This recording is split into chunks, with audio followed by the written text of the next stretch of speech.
Hello guys, అందరికీ నమస్కారం. ఈరోజు మన టాపిక్ ఏంటంటే ఐపీబీ మొబైల్ బ్యాంకింగ్ రిజిస్ట్రేషన్ ఎలా చేసుకోవాలో ఈరోజు అయితే డిస్కస్ చేసుకుందాం. సాధారణంగా మనం అయితే లాస్ట్ ఇయర్ చేసాము అండ్ 22 కానీ 23 కానీ మనం చేసాము మొబైల్ బ్యాంకింగ్ రిజిస్ట్రేషన్. ఇప్పుడు మళ్ళీ ఈ ఇయర్ మనం ఎలా చేసుకోవాలో చెప్తాను.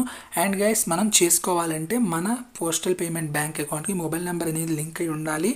అండ్ మనకైతే సిమ్ అనేది మన మొబైల్లో అయితే ఉండాలి. ఉంటేనే మనమైతే డౌన్లోడ్ చేసుకోవచ్చు. యాప్ లింక్ అనేది నేను డిస్క్రిప్షన్లో ప్రొవైడ్ చేశాను, అక్కడి నుంచి మీరైతే డౌన్లోడ్ చేసుకోవచ్చు. అండ్ ఇప్పుడైతే మనమైతే డౌన్లోడ్ చేసుకున్న తర్వాత ఓపెన్ అయితే చేసుకుందాం. చాలా సింపుల్గా ఉంటుంది ఈ ప్రాసెస్. ఈ మొబైల్ బ్యాంకింగ్ ద్వారా మనీ ట్రాన్స్ఫర్ చేసుకోవచ్చు, పేమెంట్స్ చేసుకోవచ్చు, బిల్ పేమెంట్ చేసుకోవచ్చు, అండ్ స్టేట్మెంట్స్ డౌన్లోడ్ చేసుకోవచ్చు, ప్రతి ఒక్కటి కూడా చేసుకోవచ్చు. అండ్ దీనికి సంబంధించిన వీడియోలు కూడాను మన ఛానల్లో అయితే ఉన్నాయి, ప్రతి ఒక్కటి ఉన్నాయి ఐపీబీ మొబైల్ బ్యాంకింగ్ సంబంధించి. అండ్ అయితే ఇప్పుడైతే మనం అయితే ఇక్కడ చూసుకుంటే మనం అకౌంట్ డీటెయిల్స్ కానీ, యూజ్ స్టేట్మెంట్స్ కానీ, మనీ ట్రాన్స్ఫర్స్ కానీ, and debit card pin change కానీ, అండ్ ప్రతి ఒక్కటి కూడాను మనకైతే ఇందులో అయితే ప్రొవైడ్ చేయడం జరిగింది ఈ మొబైల్ బ్యాంకింగ్లో. సాధారణంగా ప్రతి మొబైల్ బ్యాంకింగ్లో కూడాను మనకి ఆప్షన్స్ అనేవి ఉంటాయి, అండ్ ఇందులో కూడాను ఉన్నాయి. అండ్ చాలా సింపుల్గా ఉంటుంది ప్రాసెస్. అండ్ ఇక్కడైతే ఓపెన్ చేసుకుందాం మనమైతే. అండ్ మళ్ళీ చెప్తున్నాను, మీ మొబైల్ అయితే సిమ్ అనేది ఉండాలి. మీ ఐపీబీ మొబైల్ బ్యాంక్కి లింక్ అయిన సిమ్ అనేది ఇందులో అయితే ఇన్సర్ట్ చేసి ఉండాలి. అందులో నుంచే మీరైతే ఈ లాగిన్ అయితే చేయాలి, అంతేకాకుండా రిజిస్ట్రేషన్ కూడాను. అండ్ ఇవన్నీ కూడాను మీరు ఎలా చేయండి, ఇక్కడ లాగిన్ నౌ అనే ఆప్షన్ ఉంది కదా, దాని మీద అయితే క్లిక్ చేసుకోండి. Account number, customer ID, date of birth, mobile number enter చేయండి. మొబైల్ నెంబర్ అంటే మీ ఐపీబీ బ్యాంక్ అకౌంట్ లింక్ అయిన మొబైల్ నెంబర్, అది కూడా ఈ మొబైల్లో ఉండాలి. కస్టమర్ ఐడి అనేది మీకైతే ఎలా మీకు చెప్తాను, చాలామందికి తెలియట్లేదు, చాలామంది కూడా కామెంట్ చేశారు. దాని గురించి డిస్క్రిప్షన్లో సాధారణంగా వీడియో కూడా చేశాను. కస్టమర్ ఐడి అంటే ఏంటి, ఎక్కడి నుంచి మనం ఎక్కడ చూసుకోవాలి, మన దగ్గర లేకపోతే మనం ఎలా ఫైండ్ అవుట్ చేయాలి, అవన్నీ కూడా నేనైతే మీకైతే డిస్క్రిప్షన్లో ప్రొవైడ్ చేశాను. అండ్ ఆ వీడియో ఉంది, ఆ వీడియో చూస్తే మీకు ఫుల్ క్లారిటీ వచ్చేస్తుంది కస్టమర్ ఐడి గురించి. అండ్ ఇవన్నీ మీరు ఎంటర్ చేసిన తర్వాత మనకైతే ఎంపిన్ని సెట్ చేసుకోమంటుంది. ఇక్కడ 4 డిజిట్స్ ఎంపిన్ సెట్ చేసుకున్న తర్వాత మళ్ళీ మీరు సెట్ చేసుకోవాలి, రీఎంటర్. అండ్ అంతేకాకుండా మళ్ళీ ఎంపిన్ సెట్ చేసుకున్న తర్వాత మీరైతే సేవ్ చేసేసుకోవచ్చు. అండ్ నేనైతే ఎంపిన్ సెట్ చేసుకున్నాను. అండ్ సెట్ చేసుకున్న తర్వాత నెక్స్ట్ పేజ్కి అయితే వెళ్ళిపోతాను. సెట్ ఎంపిన్ మీద క్లిక్ చేసుకొని, అండ్ ఈ పేజ్ కూడా కంప్లీట్ అయిన తర్వాత ఇక్కడ సెక్యూరిటీ క్వశ్చన్స్ అనేది మనం యాడ్ చేసుకోవాలి. బేసికల్ సెక్యూరిటీ క్వశ్చన్స్ ఎందుకు యాడ్ చేసుకోవాలంటే, ఎప్పుడైనా మనం ఫర్గెట్ చేసుకున్నా ఈ సెక్యూరిటీ క్వశ్చన్స్లో ఏదో ఒక క్వశ్చన్ మనల్ని అడుగుతుంది. అప్పుడేమో మనం దానికి ఆన్సర్ చేస్తే టైప్ చేసామనుకోండి, మనకు ఆటోమేటికల్గా మనం ఫర్గొట్ పిన్స్ కానీ ఏదైనా చేసుకోవచ్చు.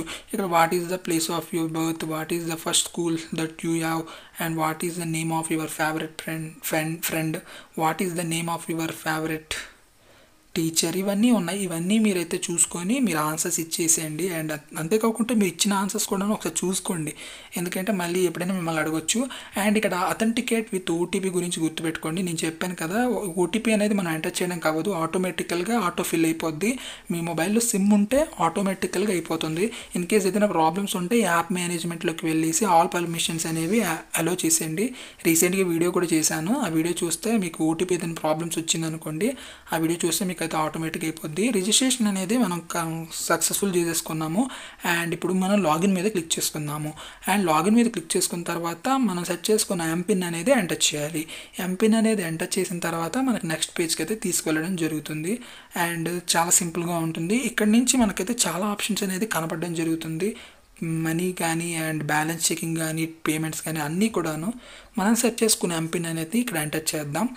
అండ్ ఓటీపీ ప్రాబ్లమ్స్ గురించి అయితే వీడియో చేశాను, అండ్ ఆ వీడియో చూడండి. ఇన్ కేస్ నేను చెప్పింది అయితే మీరు పాటించారనుకో మీరు సక్సెస్ఫుల్గా రిజిస్ట్రేషన్ అయితే చేసుకోవచ్చు. సిమ్ అనేది మీ మొబైల్లో ఉండాలి. అండ్ ఏదైనా ప్రాబ్లమ్స్ ఉంటే మేనేజ్ యాప్స్లోకి వెళ్ళేసి ఐపీబీ సెలెక్ట్ చేసుకొని ఆల్ పర్మిషన్స్ అనేది, యాప్ పర్మిషన్స్ అనేది ఇచ్చేయండి. ఇలాగైతే మనకి యాప్ అనేది ఓపెన్ అవుద్ది. అండ్ ఇక్కడ చూసుకుంటే మనమైతే పైన నేమ్ పక్కన మనం ఆప్షన్ మీద క్లిక్ చేసుకుంటే, కార్నర్లో ప్రొఫైల్ మీద క్లిక్ చేసుకుంటే మనకి అక్కడ చాలా ఆప్షన్స్ అయితే ఉంటాయి. అందులో మనకి అన్నీ కూడా ఇన్ కేస్ మీరు సెక్యూరిటీ క్వశ్చన్స్ కానీ, మై ప్రొఫైల్ కానీ, చేంజ్ ఎంపిన్ కానీ, ఛార్జెస్ కానీ, అకౌంట్ అప్డేట్ చేసుకున్నా, అండ్ ఏదైనా కూడా లాగౌట్ అవ్వాలన్నా ఇక్కడే, కాంటాక్ట్ అవ్వాలన్నా కూడా ఇక్కడే. ఎంపిన్ చేసుకోవాలంటే మీకు మనం సెట్ చేసుకున్న ఎంపిన్ని ఓల్డ్ ఎంపిన్ ఎంటర్ చేసి న్యూగా మనం సెట్ చేసుకోవచ్చు. అండ్ ఇలాగైతే ఉంటాయి ప్రాసెస్లు. అండ్ అంతేకాకుండా అన్నీ కూడా ఇక్కడైతే ప్రొఫైల్ కానీ ఇవన్నీ కూడా ఇందులో అయితే మనం ప్రొవైడ్ చేయడం జరిగింది. అండ్ ఇప్పుడు మనం మాట్లాడుకునే టాపిక్ ఏంటంటే మనం ఏదైనా అప్డేట్ చేసుకోవాలంటే మనీ ఉండాలి అండ్ లేకపోతే అవ్వదు. అండ్ ఇంకా మనం మాట్లాడుకుంటే first of all view statements గురించి కూడా మాట్లాడుకుందాం. అండ్ మనీ కూడా చూసుకోవచ్చు ఇందులో నుంచి. అండ్ అడ్రస్ కూడా, సెక్యూరిటీ క్వశ్చన్స్ ఇంకే చేంజ్ చేసుకోవాలంటే చేంజ్ చేసుకోవచ్చు, అప్డేట్ చేసుకోవాలన్నా అప్డేట్ చేసుకోవచ్చు. అండ్ ఇంకా మనం మాట్లాడుకోవాల్సింది ఏంటంటే బ్యాలెన్స్. అక్కడ ఐ సింబల్ మీద క్లిక్ చేస్తే మీ బ్యాలెన్స్ అయితే కనబడడం జరుగుతుంది. అండ్ మినీ స్టేట్మెంట్ మీద క్లిక్ చేసుకుంటే మీరు పీడిఎఫ్ ఫైల్గా డౌన్లోడ్ చేసుకోవచ్చు. నేను సాధారణంగా వీడియో కూడా చేస్తాను ఆల్రెడీ, ఆ వీడియో కూడా ఉంది. పేమెంట్ ఇది ట్రాన్సాక్షన్స్ స్టేట్మెంట్ని ఎలా డౌన్లోడ్ చేసుకోవాలనేసి. మన ట్రాన్సాక్షన్స్ అనేవి ఇలా కనబడతాయి, మనం రీసెంట్ ట్రాన్సాక్షన్ చేసినవన్నీ కూడాను. ఒకవేళ మనం డౌన్లోడ్ చేసుకోవాలంటే అక్కడికి డౌన్లోడ్ మీద క్లిక్ చేసుకుంటే డౌన్లోడ్ చేసుకోవచ్చు. అండ్ ఇక్కడ నుంచి with in bank fund transfer option గురించి మాట్లాడుకుందాం. విత్ ఇన్ బ్యాంక్ అంటే ఐపీబీ అంటే వేరే వాళ్ళ పర్సన్స్ కూడా ఐపీబీ వాళ్ళు అయితే మనం వాళ్ళకైతే ఈజీగా సెండ్ చేసుకోవచ్చు మనీ. వారి అకౌంట్ నెంబర్ కానీ మొబైల్ నెంబర్ కానీ అకౌంట్ నెంబర్ కానీ మొబైల్ నెంబర్ కానీ ఎంటర్ చేసి వారికి సెండ్ చేసుకోవచ్చు. అవతల వాళ్ళు కూడా ఐపీబీ వాళ్ళు అయితే. అర్థమైందా గాయస్? ఇన్ కేస్ మీరు వేరే పర్సన్స్కి అనదర్ బ్యాంక్, ఎస్బీఐ కానీ ఏ బ్యాంక్ అయినా కూడాను వాళ్ళకైతే అంటే ఐపీబీ కాకుండా వేరే బ్యాంక్స్ అయితే అదర్ బ్యాంక్స్ అనే ఆప్షన్ మీద మీరు సెలెక్ట్ చేసుకోవచ్చు. ఇలాగైతే వారి బ్యాంక్ అకౌంట్ కానీ నేను ఆల్రెడీ ఒక బెనిఫిషరీ అనేది యాడ్ చేస్తున్నాను. మీరు ఇంకో కొత్త బెనిఫిషరీ యాడ్ చేయాలంటే bank account number IFC code enter చేస్తే ఆటోమేటికల్గా వారికి కూడా మనం మనీ అనేది సెండ్ చేసుకోవచ్చు.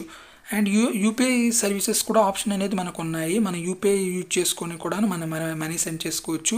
యూపీఐ ఐడి ద్వారా కానీ, కాంటాక్ట్ ద్వారా కానీ, అకౌంట్ ఐఎఫ్సి కానీ ద్వారా కానీ, అండ్ లేకపోతే స్కానర్ ద్వారా కానీ మనీ అనేది ట్రాన్స్ఫర్ చేసుకోవచ్చు. మనకు ఒక్కొక్కసారి ఈ ఐపీబీ బ్యాంక్ అకౌంట్ అనేది మనం దీనికి ఫోన్పే గట్రా లింక్ చేస్తూ ఉంటాం. ఒక్కొక్కసారి సర్వర్ డైవర్న్ అయిపోయినప్పుడు ఫోన్పేలోన మనం ఇందులో నుంచి కూడా పేమెంట్స్ అయితే చేసుకోవచ్చు. ఏ ఇబ్బంది ఉండదు, ఫ్రీగా చేసుకోవచ్చు. అండ్ అంతేకాకుండా మళ్ళీ పైకి వెళ్తే ఇక్కడ సర్వీసెస్ చాలా ఆప్షన్స్ ఉన్నాయి. స్కాన్ చేసుకోవచ్చు అండ్ ట్రాన్సాక్షన్ హిస్టరీస్ అండ్ మనం ఇవన్నీ కూడా ఉన్నాయి, స్టేట్మెంట్స్ కూడా. అండ్ సాధారణంగా ఐపీబీకి సంబంధించి ప్రతి ఒక్క వీడియో కూడాను మన డిస్క్రిప్షన్లో ప్రొవైడ్ చేశాను, మన ఛానల్లో ఉంది. నేనైతే ఆల్రెడీ ఆ వీడియోస్ చేశాను, మీరు అందులో నుంచి చూసుకోవచ్చు, నో ప్రాబ్లం. అండ్ ఇప్పుడు కార్డ్స్లోకి వెళ్ళిపోతే debit cards, view debit card మీద క్లిక్ చేసుకుంటే మేనేజ్ డెబిట్ కార్డ్ మేనేజ్ కూడా చేసుకోవచ్చు ట్రాన్సాక్షన్స్. మనం ఇందులోకి వెళ్ళాలంటే ఎంపిన్ ఎంటర్ చేయాలి, అది గుర్తుపెట్టుకోండి. ఎంటర్ చేసిన తర్వాత మనకైతే ఇక్కడైతే కనబడడం జరుగుతుంది. మేనేజ్ లిమిట్స్ కానీ కార్డ్ని బ్లాక్ కూడా చేసుకోవచ్చు. వ్యూ కార్డ్ డీటెయిల్స్ మీద క్లిక్ చేసుకుంటే మనకు అందులో 6 డిజిట్స్ అన్నీ కూడా కనబడడం జరుగుతుంది. నెంబర్స్ తో పాటు ప్రతి ఒక్కటి కూడా కనబడడం జరుగుతుంది. ఇలా అయితే మనం మొబైల్ బ్యాంకింగ్ అయితే సక్సెస్ఫుల్గా రిజిస్ట్రేషన్ చేసుకోవచ్చు.